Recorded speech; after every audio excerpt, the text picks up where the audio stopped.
Hi dears, അർച്ചന ചേച്ചി സീരിയലിൻ്റെ പുതിയ വിശേഷങ്ങളിലേക്ക് എല്ലാ കൂട്ടുകാർക്കും സ്വാഗതം. അങ്ങനെ നമ്മുടെ അർച്ചനയെ കരുതി കൂട്ടി തോൽപ്പിക്കാനായിട്ട് തന്നെ നമ്മുടെ വിജയ് ശങ്കർ പുതിയൊരു വഴിയും കൂടെ തിരഞ്ഞെടുക്കുന്നുണ്ട്. കാരണം ഗീതുവിന് കോടതിയിൽ അനുകൂലമായിട്ട് ആരും മൊഴി പറയാത്തത് കൊണ്ട് തന്നെ ആ കേസ് തള്ളിപ്പോകും, അതിൽ കുറ്റവാളികൾ ശിക്ഷിക്കപ്പെടില്ല എന്ന് ഒരു ധാരണ കിട്ടിയിട്ടുണ്ട് വിജയ് ശങ്കറിന്. അതുകൊണ്ട് തന്നെ ഇനി തീർത്തും ആ ഗീതുവിന് അനുകൂലമായിട്ട് ആരും മൊഴി പറയാതിരിക്കാനായിട്ട് അവളുടെ ഭർത്താവിനെ തന്നെ കൈവശപ്പെടുത്താനായിട്ട് ആ GKയോട് സംസാരിച്ച് കുറച്ച് പണം കൊടുക്കാമെന്ന് ഉള്ള ആ ഒരു കരാറ് ഉണ്ടാക്കിയെടുക്കുന്നുണ്ട്. അങ്ങനെ ഗീതുവിൻ്റെ ഭർത്താവായ രാജീവിനെ അവർ GKൻ്റെ വീട്ടിലേക്ക് വിളിച്ചു വരുത്തുന്നുണ്ട്. രാജീവിനോട് എല്ലാ കാര്യങ്ങളും അവതരിപ്പിക്കുന്നുണ്ട്. താൻ ഒരു കാരണവശാലും കോടതിയോ പോലീസോ വിളിച്ചു എന്ന് പറഞ്ഞാൽ ഗീതുവിന് അനുകൂലമായിട്ട് ഒന്നും പറയരുത്, താൻ അവിടെ ഒന്നും കണ്ടിട്ടില്ല എന്നുള്ള രീതിയിൽ കോടതിയിൽ മുമ്പാകെ പറയാൻ പാടുള്ളൂ. അതായിരിക്കും തനിക്ക് നല്ലത്.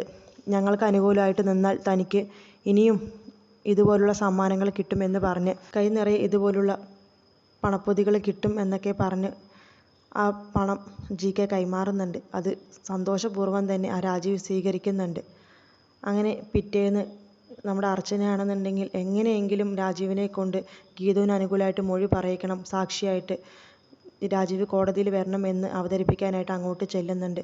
അങ്ങനെ നിസ്സഹായ അവസ്ഥയിൽ നമ്മുടെ ഗീതു രാജീവിനോട് പോയി പറയുന്നുണ്ട്, എൻ്റെ കൂടെ ഒന്ന് വരണം, രാജീവേട്ടന് മാത്രമേ ഉള്ളൂ ഞാനിതിന് ഇരയായത് കണ്ടിട്ടുള്ളതും കേട്ടിട്ടുള്ളതും, എൻ്റെ കൂടെ നിന്നിട്ടുണ്ടായിരുന്ന ആൾ സാക്ഷി പറയാൻ, അതുകൊണ്ട് ദയവ് ചെയ്ത് വരണം എന്നൊക്കെ പറയുന്നുണ്ട്.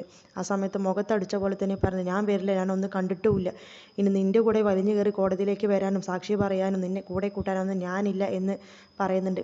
അതിന് ഞാൻ എന്താ തെറ്റ് ചെയ്തു രാജീവേട്ട, ഞാനാണോ തെറ്റ് ചെയ്തത്, എന്നെ എന്തിനാ ഇങ്ങനെ തള്ളി പറയുന്നത് എന്നൊക്കെ ചോദിക്കുന്നുണ്ട്. സൗണ്ട് ഉണ്ടാക്കണം, എന്നെ എന്തിനാ ഇങ്ങനെ തള്ളി പറയുന്നത് എന്നൊക്കെ ചോദിക്കുന്നുണ്ട്. അതുകൂടാതെ രാജീവിൻ്റെ അമ്മ പറയുന്നുണ്ട്, ഇവളെ കരുതി കൂട്ടിയായിരിക്കും ഇതൊക്കെ പ്ലാൻ ചെയ്തിട്ടുള്ളത്, ഇവൾക്ക് ആ പ്രതികളെ നേരത്തെ അറിയാവുന്നതാണ്, ഇവൾക്ക് അങ്ങനെയുള്ള കൂട്ടുകെട്ടുകളൊക്കെ ഉണ്ട് എന്നുള്ള രീതിയിൽ ഒരുമാതിരി വർത്തമാനം പറയുന്നുണ്ട്.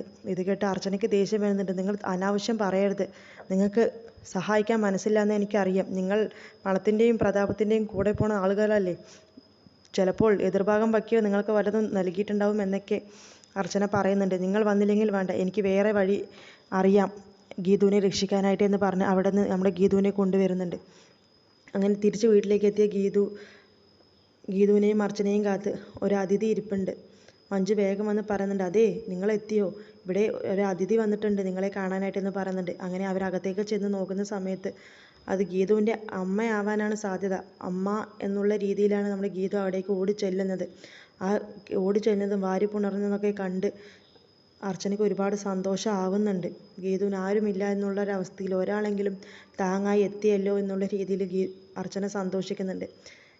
പിന്നീട് നമ്മുടെ അച്ചുവിനെയും രുക്കുവിനെയും കാണിക്കുന്നുണ്ട്. അവർ രാത്രി ആരും അറിയാതെ ഒരു സ്ഥലത്ത് വെച്ച് കണ്ടുമുട്ടി അവർ സംസാരിച്ചുകൊണ്ടിരിക്കുന്നുണ്ട്.